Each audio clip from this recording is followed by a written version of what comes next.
The first round of the 2023 MLB Draft has concluded. It's impossible to know how any of these players will do in the pros, but we're going to guess by grading the first 28 picks. Pirates Paul Skenes, A+.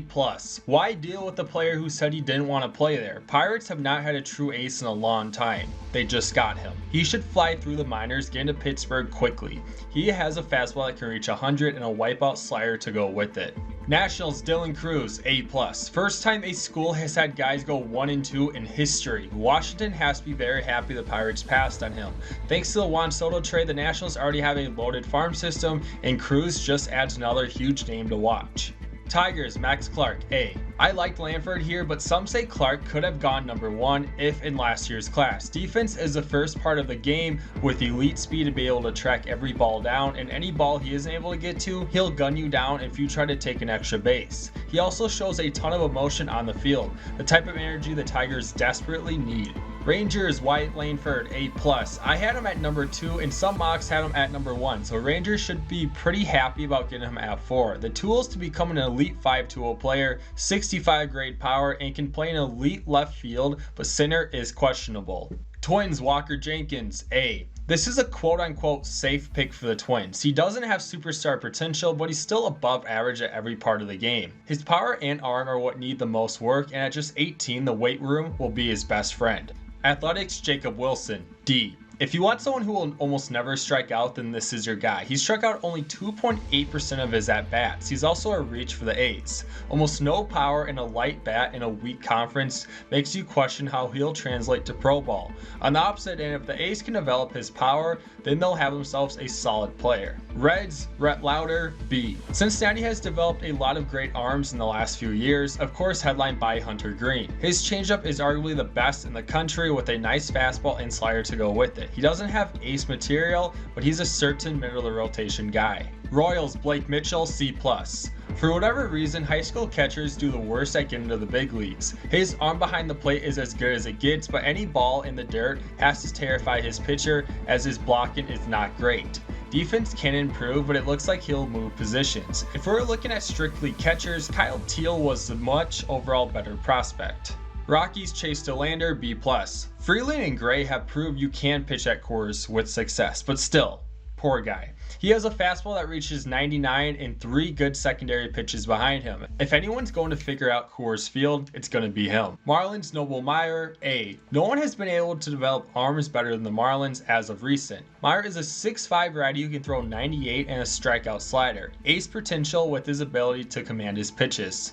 Angels Nolan Chanel, A. A lot earlier than some mocks out there, but this is a great pick by the Angels. In his last season, he had 5 times as many walks as strikeouts. For a big first baseman, you'd like to see a little more pop. That's a small problem that the Angels should be able to develop. Add that in with the elite plate discipline, then they have an on-base machine. Diamondbacks Tommy Troy, A-. Currently, Arizona has the NL Rookie of the Year favorite with plenty of other young guys. Troy is a versatile defensive player that can play all around the infield and even has the speed to play center field. He just hasn't shown that on the base pads. Troy has enough pop to give the Diamondbacks a high enough slugging for a utility guy. Cubs Matt Shaw, B-. A weak arm may have him move over to second in pro ball. For a guy as small as his build is, he does have a good amount of pop, add in low strikeouts and high amount of walks. He's not a superstar, but he's a very solid infielder. Red Sox Kyle Teal, A. This seems like a steal for Boston. His arm is elite and his defense is good enough to stick behind the plate. For a catcher, he actually has pretty solid speed too. The power should come with the rest of his game.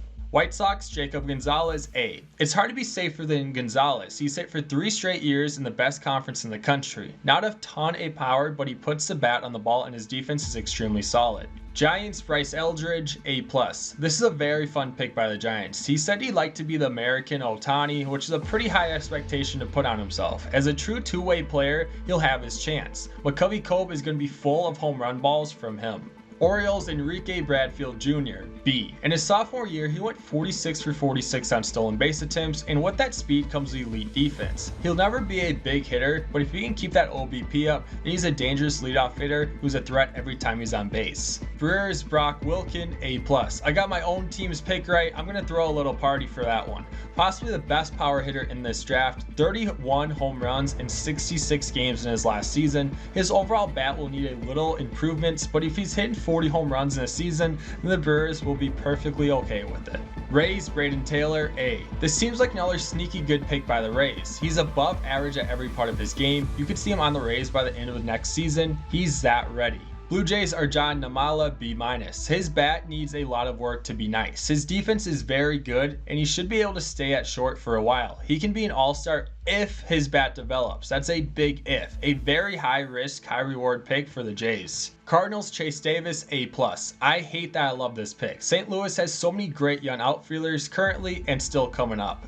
Davis has plenty of pop that can go in all directions. The speed could be a little better for an outfielder, but it's good enough to play in one of the corners with a very good arm to go with it. Mariners, Colt Emerson, B+.